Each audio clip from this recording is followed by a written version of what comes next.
नारद भक्ति सूत्र में सर्वप्रथम तो भक्ति की परिभाषा दी गई है।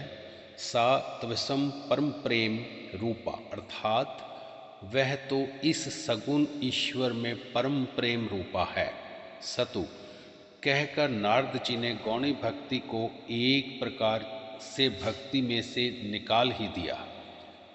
इसके पश्चात अस्मिन आता है, जिसका अर्थ सगुण ईश्वर है।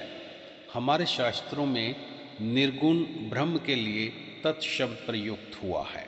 यदि सूत्रकार का आशय निर्गुण ब्रह्म से होता तो यहाँ वह तस्मिन शब्द होना चाहिए था, किंतु तस्मिन नहीं होकर यहाँ अस्मिन है, जिसका अर्थ है कि ईश्वर जो साधक के समक्ष प्रत्यक्ष और निश्चित क्रियाशील है, वह ईश्वरीय शक्ति जिसे यहाँ अलाहदनी कहकर संबोधन किया जा रहा है, जब साधक में जागृत और क्रियाशील हो जाती है तो माया और तीनों गुणों के अंतर्गत आकर भी उनमें से अप्रभावित रहकर क्रियाशीला होती है। साधक का हृदय में इस ईश्वरीय शक्ति के प्रत्यक्ष अनुभव से उसके प्रति प्रेम जागृत हो जाता है। इस प्रेम मात्र प्रेम ही नहीं होता, ये प्रेम मात्र प्रेम ही नहीं होता, वरना परम प्रेम होता है, अर्थात माया से परे होता है। जगत के प्रति साधक वैराग्यवान हो जाता है एवं जगत के विषयों में उसे सुख की अनुभूति होना समाप्त हो जाती है। उसका हृदय भगवत प्रेम में तल्लीन रहता है। वो प्रभु मिलन की सतत चाह उसमें निवास करती है। अतः उसकी इस अवस्था को परम प्रेम रूपा कहा गया है।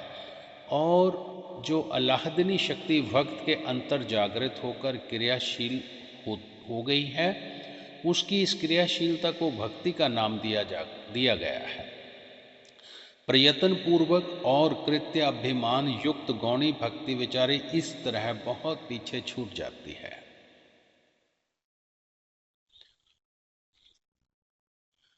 जल वदभा पुमान सिद्धो भक्ति, यदि 3 सूत्रों से इस प्रकार प्रेम रूपा भक्ति को प्राप्त भक्त की स्थिति का वर्णन किया गया है। यहाँ पर नारद जी ऐसे भक्त को सिद्ध भक्त कहते हैं।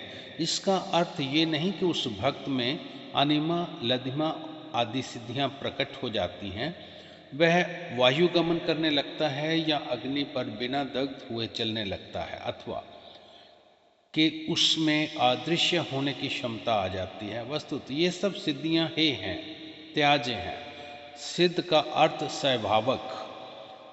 जब भक्त को पराभक्ति या परम प्रेम रूपा भक्ति या परानुरिक्ति अथवा स्वयं सिद्ध साधन उपलब्ध हो जाता है, अर्थात उसकी कुंडलिनी अथवा अलाहदनी शक्ति अंतर्मुखी जागृत होकर क्रियाशीला होती है, तब उसे भक्ति का अभ्यास करना नहीं पड़ता, अपितु उसके शरीर में भक्ति के भाव एवं क्रियाएं अपने आप अंतर से ही स्वभावित प्रसुप्त होने लगती हैं।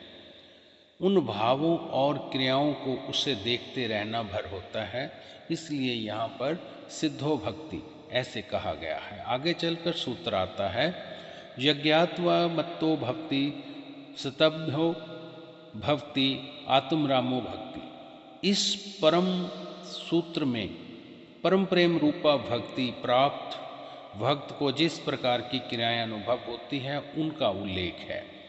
भक्त मत होकर पागलों जैसी क्रियाएं करने लगता है। रोना गाना, हंसना, उछलना, कूदना, नाचना, कांपना, शरीर का पृथ्वी पर गिर पड़ना, अश्रुपात होने लगना, ताली बजाना, शरीर का ठंडा गर्म हल्का भारी होने लगता है, कविता करने लगना, हठ योग के आसन, प्राणायाम, मुद्राएं आदि होने लगना, अंतर्दृश्य दिखाई देना अथवा अंतर्नाद सुनाई देना आदि क्रियाएं उसे होती हैं।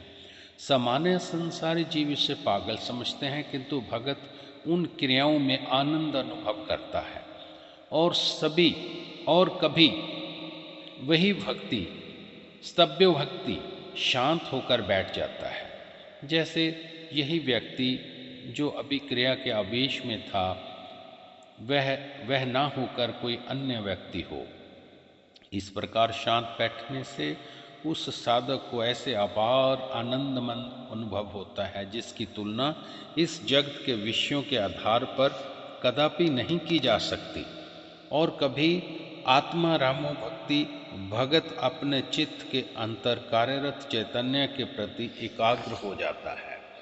जगत के प्रति उस भगत साधक का भाव कैसा होगा, इसका वर्णन इस सूत्र में किया गया है।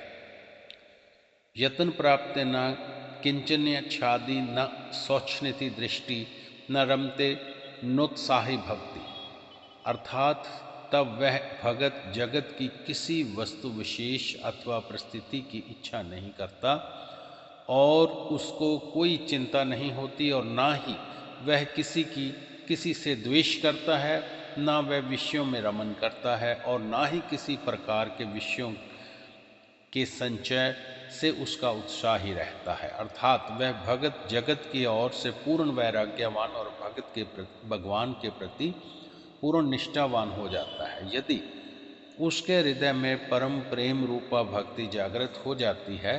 नारद भक्ति सूत्र में कई प्रकार की गौणी भक्ति का उल्लेख किया गया है, जिसके सतत अभ्यास के द्वारा आह्लादनी शक्ति की जागृति हो जाती है। किंतु अंत में आकर नारद जी कहते हैं, मुख्य तस्थु महकुलये, अर्थात उस उल्लाहदनी शक्ति की जागृति मुख्यतः तो महापुरुषों की कृपा से प्राप्त होती है।